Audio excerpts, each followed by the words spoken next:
It's not that human activities didn't impact wildlife at all, of course. Heavily hunted species, like white-tailed deer, gray squirrels, and raccoons, were photographed somewhat less often in hunted areas. Coyotes showed up more often in hunted areas. While most species didn't avoid hiking trails, the predators actually preferred them.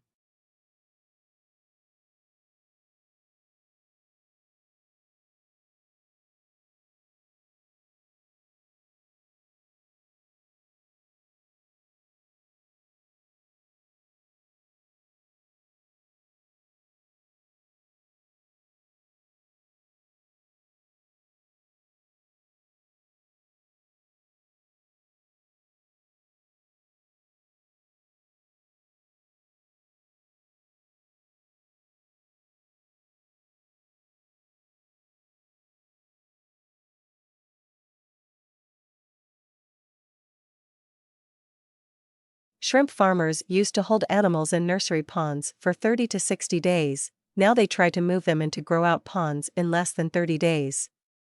This reduces stress on the animals and dramatically increases survivals in the grow-out ponds. Many farms that abandoned nursery ponds have gone back to them, and the results have been surprisingly positive. They're using the old, uncovered, earthen, nursery ponds.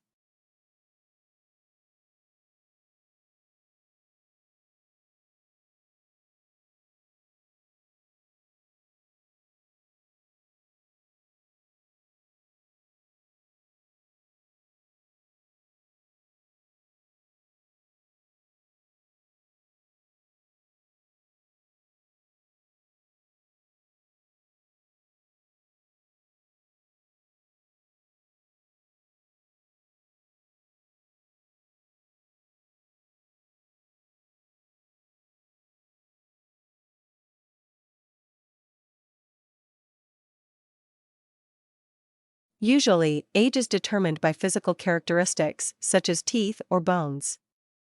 Great, if you have a body. Researchers have tried unsuccessfully to use blood.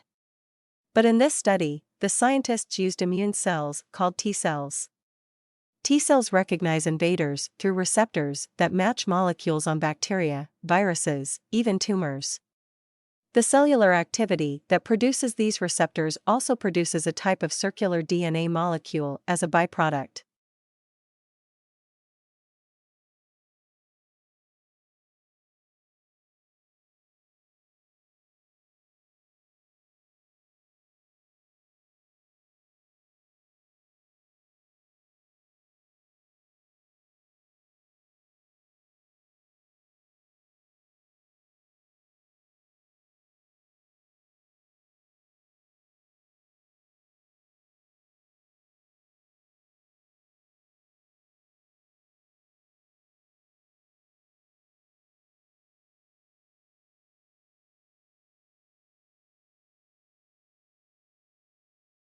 Delone and McLean's model has been criticized by some authors. Indeed, this model is specific to contexts of voluntary use of information technology. The usage variable remains a success variable of information systems if the user himself decides to adopt or reject the technology. However, for mandatory uses, such as for ERP systems, the use of the technology is obvious. The success of information systems cannot, therefore, be measured by usage.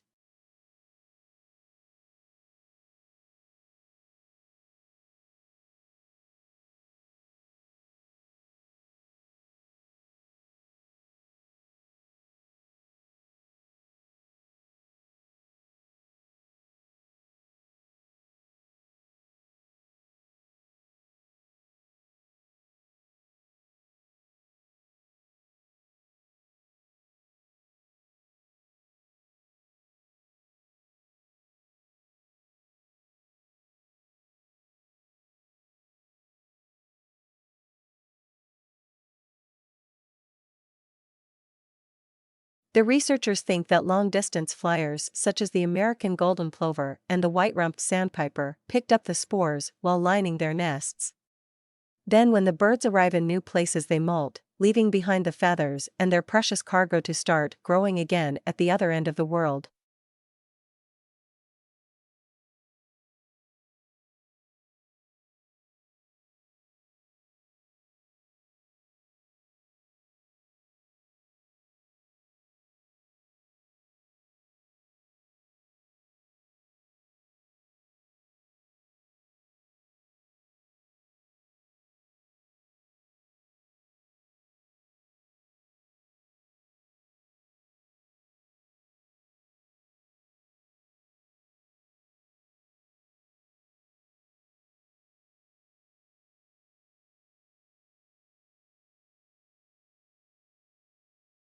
The initial thud comes from when those dorsal bursae collide.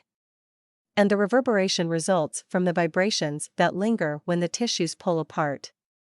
But though the younger says the bursae have to be somewhat sticky for the clapping together and snapping apart to produce a noise with the correct loudness and pitch. That stickiness comes courtesy of the mucus.